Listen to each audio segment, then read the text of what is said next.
दैनिक जागरण 5 नवंबर 2023। अगले 5 साल तक मिलेगा मुफ्त राशन मोदी। ये न्यूज उतना इम्पोर्टेंट है। मुफ्त राशन एक बीच में परियोजना भी चला था, इसके लिए इसके बारे में इंफॉर्मेशन होनी चाहिए आपके पास। मुफ्त राशन योजना इम्पोर्टेंट है।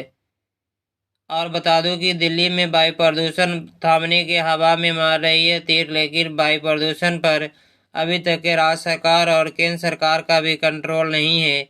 ताकि केंद्र सरकार की तरफ से बहुत इस पर पैसे खर्च हो चुका है, लेकिन इसकी सुधार अभी कहीं नहीं हुआ है। इसलिए आपको वायु प्रदूषण से रिलेटेड आपको संबंधित आपकी सूचना और करेंट अफेयर इसी से आता है। प्रदूषण के स्तर को अभी तक के सुधार नहीं हुआ है। बता दूं कि सबसे ज़्यादा ग्रेटर नोएडा में था। दिल्ली में कुछ काम हुआ है और इसके लिए इमरजेंसी बैठक बुलाने के लिए प्रावधान किया गया है, ताकि दिल्ली के सीएम अरविंद केजरीवाल जी यह बोल रहे थे कि दिल्ली में इमरजेंसी बैठक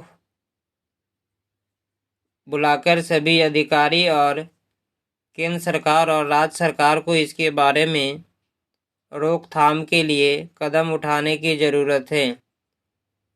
लेकिन कुछ पड़ोसी राज्य भी है, वहाँ से भी हवा के माध्यम से वायु प्रदूषण दिल्ली में प्रवेश कर जाती है।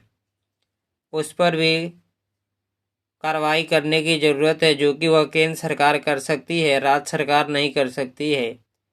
जैसे में हरियाणा, उत्तर प्रदेश और पंजाब को भी केंद्र सरकार की तरफ से पैसा दिया गया था कि वायु प्रदूषण को ख़त्म किया जाए, लेकिन अभी तक के पंजाब की ओर से इसकी कोई भी उतना परिवर्तन नहीं हुआ है। आगे बात कर लेंगे। इसके लिए प्रदूषण को फैलाने के लिए कुछ और भी दिल्ली में एनसीआर में जो वाहनों जो चलती है उस पर सख्ती से कार्रवाई हो, ताकि दिल्ली में वायु प्रदूषण को रोका जाए। आगे की ओर बात कर लेंगे तो देखना है कि हमास और इजराइल युद्ध से हालात बेहतर जटिल है। अभी भी तक के हमास और इजराइल के बीच में हालात इतनी भी जटिल है कि अभी तक सुधरने के नाम नहीं ले रहा है। जब तक कि इजराइल हमास को ख़त्म नहीं करेगा, वहाँ का एक एक आतंकवादी, तब तक कि इजराइल दम नहीं रुक नहीं सकता है। जब अगर इजराइल रुकेगा तो भारत की समर्थन से ही रुकेगा, क्योंकि इजराइल का प्राइम मिनिस्टर और भारत की प्राइम मिनिस्टर आतंकवाद के खिलाफ जीरो टॉलरेंट पर काम करती है।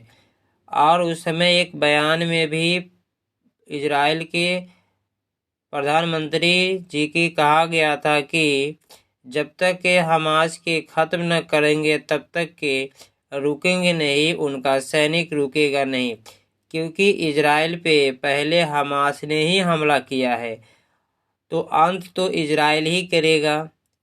इस तरह का जो कथन हुआ था अब उसके लिए साबित होते हुए भी दिख रहा है।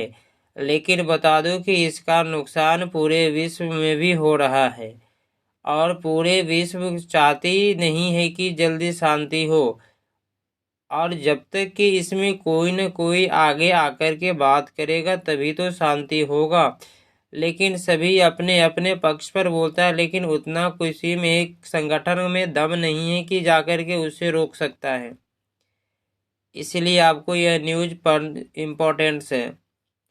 और बता दूं कि दूसरी बात है कि एफटीएफ के लिए भारत और ब्रिटेन, आप जानते हैं भारत और ब्रिटेन के बीच में कैसा संबंध है, इसके लिए आपको पता होना चाहिए। और एफडीएफ भी क्या है, इस पर आपको ध्यान देने की ज़रूरत है। माननीय प्रधानमंत्री जी और ऋषि सुनक जी भारत और ब्रिटेन के दोनों राष्ट्रीय अध्यक्षों के साथ में टेलीफोन पर बातचीत हुई है। इससे लिए यह इम्पोर्टेंस है। आगे बात करूँ तो इस तरह ये न्यूज़ जो है उतना इम्पोर्टेंस नहीं है जितना कि आपको चाहिए। इसीलिए आप इस तरह का न्यूज़ को स्किप करते हुए आगे चल सकते हैं। अभी एक चीज़ देखना है कि 5 राज्यों में विधानसभा का चुनाव है। इस पर सभी राजनीतिक दल और दिग्गज नेता सब अपने अपने रैली कर रहे हैं। सिर्फ आपको ब्रीफिंग लेना है, लेकिन उतना डिटेल उसके अंदर में अभी नहीं जाना है। और आगे की ओर बात करेंगे तो आपके पास में अब ज्ञान वापसी मंदिर के बारे में ये सुप्रीम कोर्ट में अभी चुनौती दिया गया है और इसको खारिज करने की चुनौती है। इसके लिए आपको ज्ञान वापसी मंदिर के बारे में एक तरह का शॉर्ट नोट्स बना लेंगे तो आपके लिए बेहतर होगा। इसके लिए आगे बात करेंगे। अब अंतर्राष्ट्रीय तालमेल के अभाव में जूझता है INDIF। अब ये देखना है कि INDIF क्या है, इसकी तालमेल कैसी है। इसके लिए हम नेक्स्ट टॉपिक में हम इसको एक्सप्लेन करेंगे, तब जाकर के वहाँ पे आपको समझ में आएगा। और बता दूं कि इसके लिए अब अंतर्राष्ट्रीय खबर को भी पढ़ना बहुत ज़रूरी है। आपको पेपर 3 में डिजास्टर मैनेजमेंट भी आता है। और अभी जो भी इस तरह का घटना होता है, अभी नेपाल में घटना हुई है जो कि भूकंप आया है, वहाँ पे 157 लोगों की मौत हुई है, जो कि सभी को प्राकृतिक आपदा कहते हैं। और उत्तर भारत में भी इसकी महसूस फिर गए थे कि तेज झटके भी भारत के उत्तरी भारत में इसको देखने को मिला था। इसीलिए आपको इम्पोर्टेंस न्यूज़ है अंतर्राष्ट्रीय। दूसरी न्यूज़ है कि नेपाल के साथ एकजुटता से खड़ा है भारत, हर मदद करने के तैयार है मोदी। भारत के माननीय प्रधानमंत्री मोदी जी ने नेपाल के साथ साथ एकजुटता के लिए हमेशा भारत खड़ा है, नेपाल के साथ में भारत हमेशा मदद करेगा। आगे बता दूं कि रूस से हमें लड़ना ही पड़ेगा। जेलेंस्की जो कि यूक्रेन के प्राइम मिनिस्टर है और रूस से लड़ना ही पड़ेगा, इस तरह का बयान दे रहे हैं। तो बता दूं कि जब रूस भी छोड़ने वाला नहीं है, रूस भी कमजोर नहीं है, लेकिन यह देखा जाता है कोई किसी से कम नहीं है। लेकिन जेलेंस्की को भी सोचना चाहिए कि राष्ट्र को विकास करेंगे हमेशा, अगर लड़ाई करेंगे तो कहाँ से उस राष्ट्र को विकास कर पाएंगे। अब देखना है कि गाजा में स्कूल भवन पर इजरायली हमला हुआ जिसमें कि 15 मारे गए हैं। और बता दूं कि इसमें आबादी के बीच छिपाकर हमले कर रहे थे लड़ाके। हमास प्रमुख हानिया का पैतृक आवास किया गया नष्ट।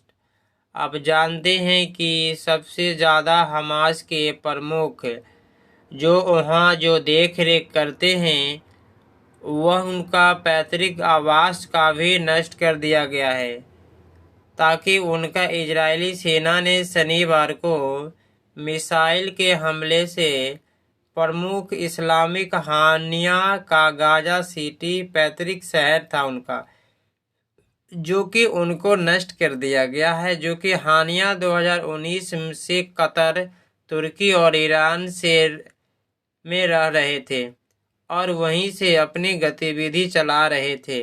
आपको पता है कि अभी भारतीय नौसैनिक पूर्व जो थे कप्तान, उनको कतर ने फांसी की सजा सुना दिया गया था। लेकिन कहीं न कहीं इसमें भी एक तरह का सवाल भी खड़ा हो रहा है कि भारत जो है आतंकवाद के खिलाफ जीरो टॉलरेंस पर काम करती है। इसीलिए भारत ने सपोर्ट कर रहा है इजराइल को और कतर ने हमास को सपोर्ट कर रहा है।